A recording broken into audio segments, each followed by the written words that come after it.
one day I was sharing the boxing ring with a really close friend of mine whose name is Bilal Dib as well, who's an absolute gentleman and a gem of The a brother from the human. Gold Coast? Yes. Yes, okay. And we often spar and train together. And he hit me with the body shot. When he hit me with his body shot, I felt a pain that I've never felt before. It didn't win me, but it caused like a pain. And I thought maybe like I tore something. I felt like I tore something. Anyway, you know, after a few days back and forth, a couple of mishaps with the hospital, not being able to go to the restroom and just constant nausea and vomiting, I eventually contacted my brother. Rang me, and I was at home at my mom and dad's place, and I was on my knees on the floor and begging for mercy. And my brother rang me. He's like, "Hey, like, what?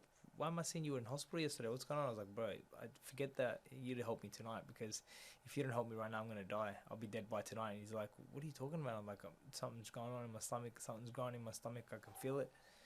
Anyway, he put me onto a hematologist, whose name was Dr. Pran, and Dr. Pran said, "Get to Norwest Hospital right now."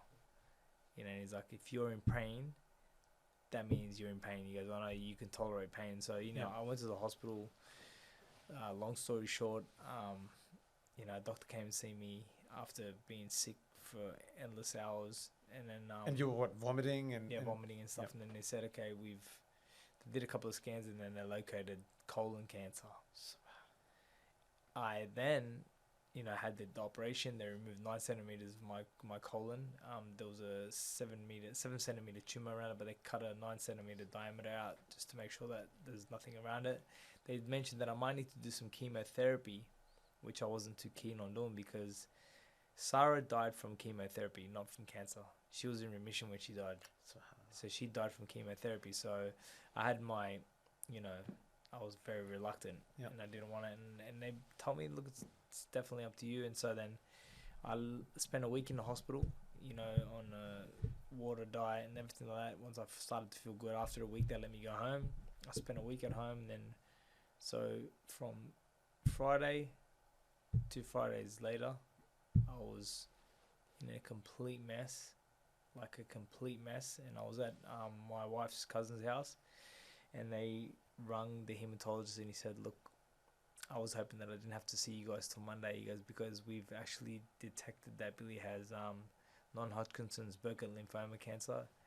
It's a cancer that attacks your lymphs. It's in the blood, and it's not looking good for him." So it had spread. Yeah, so they said, "You need to bring him back." So we basically went to the hospital, and that was probably one of the worst nights of my life. I vomited close to 50 times. But, once you vomit a certain amount of times, you still vomit, but there's nothing that comes Comes out. out. It's just that So feeling. it's just an excruciating pain of like, anyway. They finally did this like little procedure, which I had to do while I was awake and sitting in the bed. And it's the most excruciating little procedure that I've ever had in my whole life. I've never felt pain like that in my whole life. I wouldn't wish it upon my worst enemy, but if you do want to watch it, all you got to do is go to detainees in Guantanamo Bay and look up a guy called Mos Def, who did it to show them what the detainees of Guantanamo Bay are going for. And basically what they do is they pin you down to a chair in Guantanamo Bay, and they force a tube down your nose, down your throat. You feel like you're going to choke and you're going to die. Well, that wasn't happening to me, but I remember the cup looking something like this, and she was holding the cup, and I was holding one doctor's hand, the other doctor was trying to feed the thing down, and the other one's holding a cup, and he's telling me to drink while she's putting that down my throat. I can't even, swallow, but I finally swallowed this tube, and once I swallowed the tube, he said to me, "Now I'm gonna show you why I needed to do that." And basically, what he did was he just pumped everything out of my stomach into a bucket and relieved me of all that pain.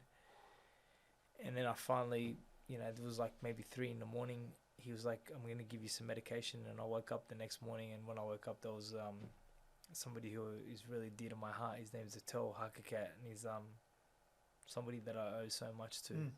I woke up and he was sitting right in front of me, and I was like, "I can't believe he's here," And I wanted to talk to him, but I couldn't, because I had this tube that was up my nose, down my throat. And he told me, "I don't need you to talk right now. I'm just here for moral support." And I wanted him just to hold my hand, just to know that I just held his hand. I was tired. I needed to sleep, so I just held his hand because I just didn't want to let go. I wanted him to be there with me. Yeah, so that was the start of this journey with cancer, and basically, maybe 2 days after all of this ordeal, they finally moved me to a room, and when I was in the room, a gentleman by the name of Dr. Hertzberg made his way into the room, and me and my mum were sitting in the room. My mum was just telling me that there's nothing wrong. There's nothing wrong. I can feel it in my heart. You're gonna be fine. They're just gonna let us go home. And I was like, I really hope so, Mum. And then the doctor walked in, and he looked pretty serious. He had a folder, and he said, "My name's Dr. Hertzberg, and I'm a hematologist." And I said, "Good to meet you." He said, "I don't know what a hematologist is, but it doesn't matter. It's good to meet you anyway." So then I sat down, and he goes, "Can I speak in front of that woman?" And I said, "That's my mum. Anything you could say to me, you could say to her." And he basically just said, "Look, I know you've got reservations about chemotherapy, but I'm here to let you know that things are looking really grim." And I was like, I understand what you're talking about. He basically said to me, "Look, to put it bluntly, you got 6 months to live." And I was like,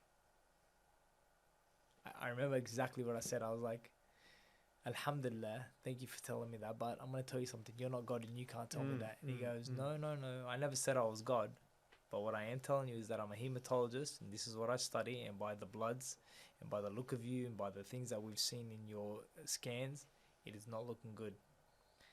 And then I was like, I looked back at my mum, and she'd like burst into tears. And I smiled. I remember smiling. And then I looked back at him, and I said, "I got to tell you something." He said, "What is it?" I said, "I got a 3-year-old son that I need to walk to school in 2 years' time." And he's like, "Okay, how do I turn 6 months into 60 years?" And he goes, "Why?" And I go, "Because I told you, I've got a son. I've got to look after my son and my wife. Who's going to look after my kids?" And he's like, "Well, you just found your reason. You just found your reason to survive." And I was like, "I'm on board." And he was like, "Just like that?" And I was like, "Because what about all your reservations?" I said, "Look, man, you need to understand something. My wife died from cancer, from chemotherapy, not cancer. So you can understand my reservations, but you need to understand that was her journey and this is my journey. I'm not going to die." And then he said to me, "This will be the most difficult challenge of your life, but you're young, you're strong, and you're fit, and you'll get through it." And I said to him, "Is that a protocol thing for you to say?" And he goes, "Why would he say that?" And I said, "Because that's exactly what you told my wife and she died."